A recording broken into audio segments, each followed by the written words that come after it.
Hello दोस्तों, साढ़े online platform ਤੇ ਤੁਹਾਡਾ ਬਹੁਤ-ਬਹੁਤ ਸਵਾਗਤ ਹੈ। ਮੋਸਟ ਵੈਲਕਮ ਜੀ ਆਇਆਂ ਨੂੰ ਕਹਿੰਦੇ ਹਾਂ ਦੋਸਤੋ। ਤਾਂ ਪੰਜਾਬ ਏਡੀਓ ਦੇ ਪ੍ਰੀਵੀਅਸ ਈਅਰ ਕੁਐਸਚਨਸ ਦੀ ਸੀਰੀਜ਼ ਆਪਣੇ ਚੈਨਲ ਤੇ ਚੱਲ ਰਹੀ ਹੈ।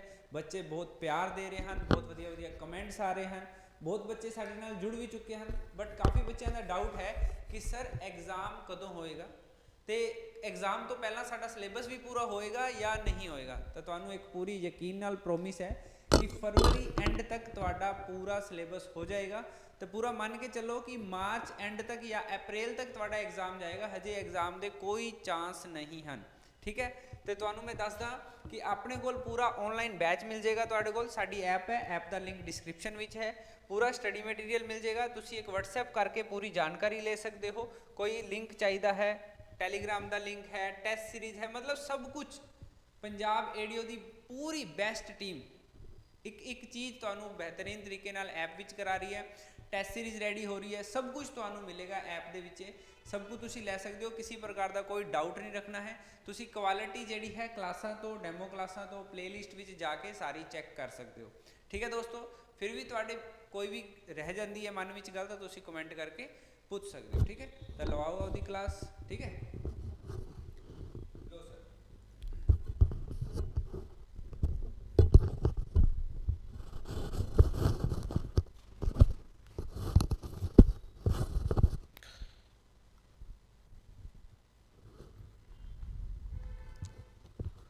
हाँ जी बच्चों, पूरी इन्फॉर्मेशन आपको मिल चुकी है, ठीक है। तो नेक्स्ट हम क्या करते हैं, क्वेश्चंस को डिस्कस करते हैं।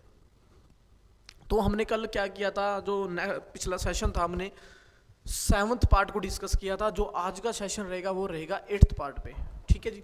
अगर देखो क्वेश्चन की बात करें तो क्वेश्चन रहेगा 71।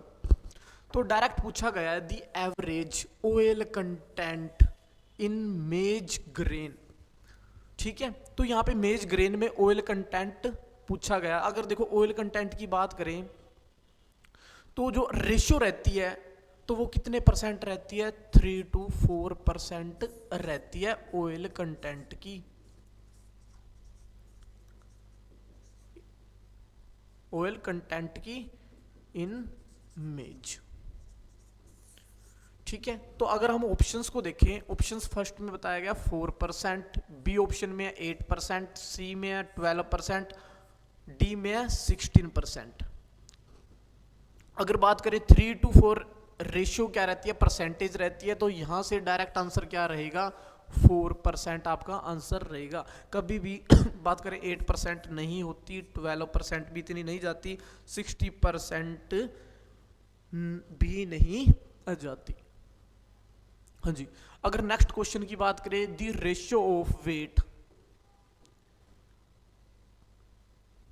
सॉरी बच्चों थोड़ा टेक्निकल इश्यू के कारण आ चुका है, ठीक है। The ratio of weight of unit volume, the ratio of weight of unit volume of dry soil including pore space to weight of an equal volume of water. देखो यहां पे जो आपके पास जो बेसिक पॉइंट है इस क्वेश्चन का वो है volume of dry soil, volume of dry soil plus including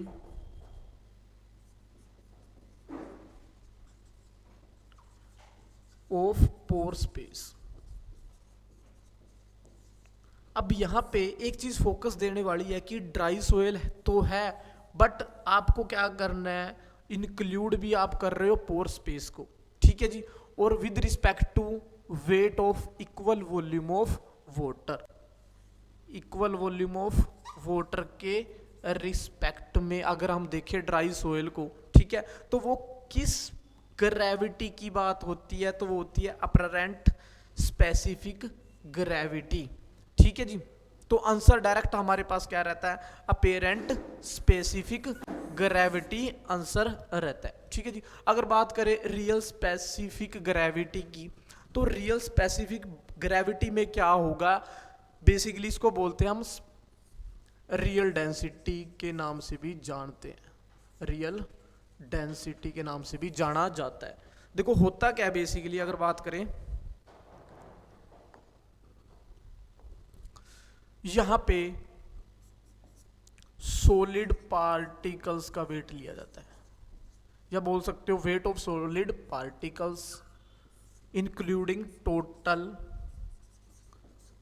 volume of surface water. ठीक है जी, तो सॉलिड पार्टिकल्स की कभी भी बात होगी तो वो किस डेंसिटी की बात होगी? स्पेसिफिक ग्रेविटी की बात होगी। अगर बात करें पार्टिकल डेंसिटी की, तो पार्टिकल डेंसिटी किस चीज को बताती है? अगर कोई भी चीज या बोल सकते हो आप कोई भी मास है या वॉल्यूम है, तो जो मास होगा वॉल्यूम में और जो सॉलिड होगा, देखो ये टोटल क्या रहती है? वॉल्यूम, और जो पार्टिकल है ये क्या रहेगी? मास। ठीक है, बट मास में हमें किसको इंक्लूड करना है? पार्टिकल्स को। पार्टिकल्स को इंक्लूड करना है, और विदाउट इंक्लूड पोर स्पेस। जब हम बात करते हैं विदाउट इंक्लूड पोर स्पेस की, ओनली पार्टिकल्स की बात करते हैं, तो वो क्या होती है? बेसिकली वो होती है पार्टिकल डेंसिटी। ठीक है जी, अगर नेक्स्ट बात करें वेट डेंसिटी की, वेट बल्क डेंसिटी की, तो बल्क डेंसिटी में यहां पे क्या होगा? यहां पे क्या था हमारे पास? एक्सक्लूड थे पोर स्पेस, और वेट बल्क डेंसिटी में जो पोर स्पेस होते हैं वो भी इंक्लूड होते हैं। ठीक है जी, तो यहां पे जो डायरेक्ट आंसर था 72 क्वेश्चन का वो था क्या? एपरेंट स्पेसिफिक ग्रेविटी रहेगा। हाँ जी अगर नेक्स्ट क्वेश्चन की तरफ देखें, water requirement of wheat generally वो वेरीज बिटवीन।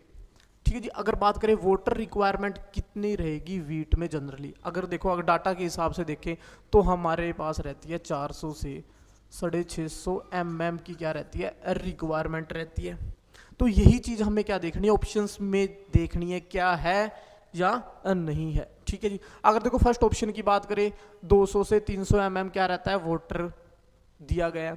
बी ऑप्शन में दिया गया 300 से 400 mm, और जो सी ऑप्शन है उसमें कितना दिया? 600 से 800 mm, और डी ऑप्शन में कितना दिया होगा? 800 से 1000 mm। ठीक है जी, तो 200 से 300 mm तो नहीं होगा, 800 से 1000 mm भी नहीं होगा। तो यहां पे हमारे पास ऑप्शन आते हैं 2। ठीक है, बट अगर सी ऑप्शन की तरफ देखें, सॉरी बी ऑप्शन की तरफ देखें तो कितना रहेगा? 300 से 400 mm दिया हुआ है, और सी ऑप्शन में कितना दिया गया है? 600 से 800। तो यहां पे हम पढ़ते क्या है कि 400 से 600 mm की रिक्वायरमेंट रहती है, तो 400 भी है और यहां पे 600 भी है। बट अगर आप देखो तो यहां पे मैक्सिमम वाटर 800 तक दिया गया है, बट 800 पे मैक्सिमम कभी भी नहीं जाता, तो मैक्सिमम कितने पे जाता है? 650 पे जाता है। और ये क्या रहेगा? Minimum requirement.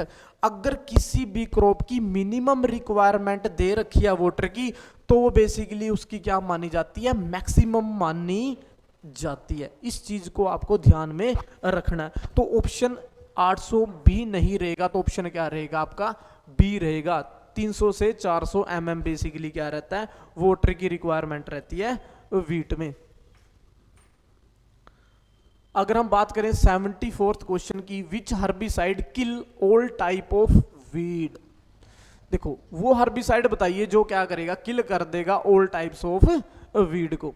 ठीक है जी, अगर बात करें एल्क्लोर की, तो बेसिकली एल्क्लोर किस टाइप की रहती है? देखो ये किस टाइप की रहेगी? नॉन सिलेक्टिव रहेगी। कैसे रहेगी? नॉन सिलेक्टिव रहेगी, और साथ में ये किल किसको करती है? एनुअल और पेरिनियल वीड्स को। ठीक है जी, नो सिलेक्टिव रहेगी और किसको करेगी? एनुअल और पेरिनियल वीड्स को करेगी। अगर हम करें 2,4-D की बात, तो 2,4-D किनको करती है किल? ब्रॉड लीव्स को करेगी। ब्रॉड स्पेक्ट्रम लीव्स को क्या करती है? किल करेगी। बात करें पैराक्विट की, तो पैराक्विट क्या करती है? दोनों वर्क करती है। आपका ये नॉन सिलेक्टिव भी करेगी, या बोल सकते हो क्या होती है? नॉन सिलेक्टिव भी होती है, और क्या होती है? कॉन्टैक्ट टाइप भी होगी। कॉन्टैक्ट टाइप भी होती है। ठीक है जी, तो पेंडीमेथिलीन बेसिकली क्या रहती है? ये भी हमारे पास क्या रहती है? नॉन सिलेक्टिव रहती है। ठीक है। तो यहाँ पे देखो एनुअल और पेरनियल वीड्स को कर रही है, ब्रॉड लीव्स को कर लिया है, नॉन सिलेक्टिव है, ठीक है जी। और यहाँ पे बेसिकली ये नॉन सिलेक्टिव भी और कॉन्टैक्ट भी है, मतलब ये क्या करेगी, ऑल टाइप्स वीड को क्या करती है, किल करती है। तो आंसर क्या जाएगा, पैराक्विट जाएगा, ठीक है। अगर बात करें 75 क्वेश्चन की, which of the flowing plant nutrient help in the synthesis of oxygen. अब देखो जो बेसिकली अगर बात करें ऑक्सीजन की सिंथेसिस में डायरेक्ट जो इन्वॉल्वमेंट रहता है वो किसका रहता है, जिंक का रहता है। किसका रहेगा, जिंक का डायरेक्ट इन्वॉल्वमेंट रहता है ऑक्सीजन की सिंथेसिस में। कॉपर कभी भी सिंथेसिस नहीं करता, मैग्नीज भी नहीं करता। अगर आपने प्लांट न्यूट्रिएंट्स को अच्छे से पढ़ा है तो इनके फैक्टर्स नहीं होते, ये वर्क नहीं करते, ठीक है। और फॉस्फोरस भी नहीं करता। तो डायरेक्ट आंसर क्या जाएगा, जिंक आंसर आपका होगा। अब नेक्स्ट जो क्वेश्चन रहेगा, प्लांट अब्जॉर्व निकल इन दी फॉर्म ऑफ। अब बेसिकली प्लांट अब्जॉर्व की फॉर्म पूछी है कि निकल की फॉर्म पूछी हुई है कि किस फॉर्म में करेगा। तो अगर आपने प्लांट न्यूट्रिएंट्स की अपटेक फॉर्म पढ़ी हुई है तो बेसिकली जो करता है अब्जॉर्व वो किस में करता है, प्लांट 2+ में करता है जी। किस में करता है, 2+ में करेगा। देखो बहुत इजी क्वेश्चंस आए हुए हैं एग्जाम में, कुछ भी ज्यादा नहीं था। मतलब कि आप अगर आप सोचो बहुत इजी एग्जाम था, बस आपको क्या थोड़ा सा पढ़ने की जरूरत थी और आप किस वे से पढ़ रहे हो, ठीक है। थोड़ा सा बस उस पर ध्यान रखना है आपको। अगर बात करें plant available potassium refer to, हाँ जी। अब basically plant available potassium refer to, तो आपको बताना है कि अवेलेबल कैसे होती है पोटाशियम, ठीक है। तो यहाँ पे ऑप्शंस 4 दिए गए हैं, एक्सचेंजेबल पोटाशियम प्लस सोल्यूबल में, या एक्सचेंजेबल पोटाशियम में, या सोल्यूशन पोटाशियम में, या फिक्स्ड पोटाशियम में, ठीक है जी। अगर आपको थोड़ा पोटाशियम के बारे में बताऊं मैं, तो जो पोटाशियम है बेसिकली जो फेल्डस्पर मिनरल होता है हमारे पास, क्या होगा, फेल्डस्पर मिनरल है, ठीक है जी। तो अर्थ क्रस्ट में और सोयल में, अगर बात करूं अर्थ क्रस्ट में तो प्रेजेंट होता है 48%, सोयल की बात करें तो कितना होगा 52%, ठीक है जी। और फेल्डस्पर के फॉर्मूले की अगर बात करें तो पोटाशियम होता है, ठीक है जी। क्या होता है, पोटाशियम होता है। और पोटाशियम की एक बेस प्रॉपर्टी ये रहती है कि वो क्या करता है, एक बफरिंग कैपेसिटी से वर्क करता है। बफरिंग कैपेसिटी से वर्क करेगा तो बेसिकली वो किस में ज़्यादातर बेसिकली यूज़ किया जाता है और प्रेजेंट अब्जॉर्ब या अवेलेबल रहता है, वो किस में रहता है, सॉल्यूशन पोटाशियम में अवेलेबल रहता है। डायरेक्ट यहाँ पे अगर आप बफरिंग कैपेसिटी का टॉपिक पढ़ चुकी हो, क्योंकि हमने पिछले लेक्चर में भी डिस्कस किया था, तो आंसर डायरेक्ट आपको पता लग जाएगा कि सॉल्यूशन पोटाशियम आंसर रहेगा, हाँ जी। अगर बात करें 78 क्वेश्चन की, the in ammonium sulphate nitrate fertiliser ratio of ammoniacal nitrogen and nitrate nitrogen, ठीक है जी। अब बोल सकते हो ammoniacal nitrate and nitrate nitrogen, ठीक है जी। तो यहाँ पे रेशियो पूछी गई है कि अमोनियम सल्फेट नाइट्रेट में, तो बोल सकते हो आप ASN के नाम से भी आता है जी मार्केट में, ठीक है जी। तो यहाँ पे जो रेशियो रहती है वो डायरेक्ट कितनी रहेगी, 75:25 रेशियो बेसिकली देखने को मिलती है, हाँ जी। अगर देखो नेक्स्ट क्वेश्चन है 79 question, ferrous sulphate and heptahydrate contain.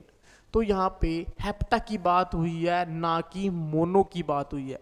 तो हेप्टाहाइड्रेट कंटेन कितना होगा, तो बेसिकली अगर फेरस सल्फेट की बात करें तो आयरन हेप्टा कितना कंटेन करता है, 19% आयरन करता है। और सल्फर कितनी होगी, तो 11% क्या रहती है, सल्फर रहती है जी, ठीक है।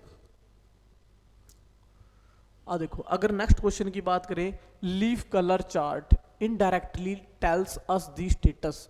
अब देखो जो लीफ कलर चार्ट है बेसिकली हम यूज किस में करते हैं, राइस में किया जाता है। राइस में हम क्या करते हैं, यूज करते हैं लीफ कलर चार्ट का। बेसिकली करता क्या है ये लीफ कलर चार्ट, ये क्या करता है, status to determine the nitrogen के स्टेटस को डिटरमाइन करता है। और जो लोअर लीव्स होते हैं प्लांट के या बोल सकते हो राइस की, तो वहाँ पे क्या किया जाता है, चेकिंग किया जाता है, क्योंकि नाइट्रोजन की जो डेफिशिएंसी आती है वो किस पे आती है, लोअर लीव्स पे किया जाता है। अगर आप या ये भी बोल सकते हो कि एलसीसी का कलर चार्ट का यूज़ किसके लिए किया जाता है, बेसिकली नाइट्रोजन के स्टेटस को जानने के लिए किया जाता है, कितनी डेफिशिएंसी आ रही है और कितनी टॉक्सिसिटी आ रही है। तो बेसिकली यहाँ पे ऑप्शंस की बात करें, nitrogen in rice plant, phosphorus in rice plant, sulphur in rice plant या माइक्रोन्यूट्रिएंट्स इन राइस प्लांट। तो आंसर क्या रहेगा, नाइट्रोजन इन राइस प्लांट।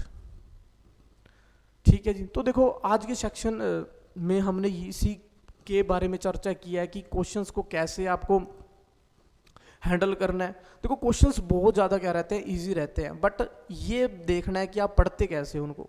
ठीक है, तो मिलते हैं नेक्स्ट लेक्चर में। Thank you.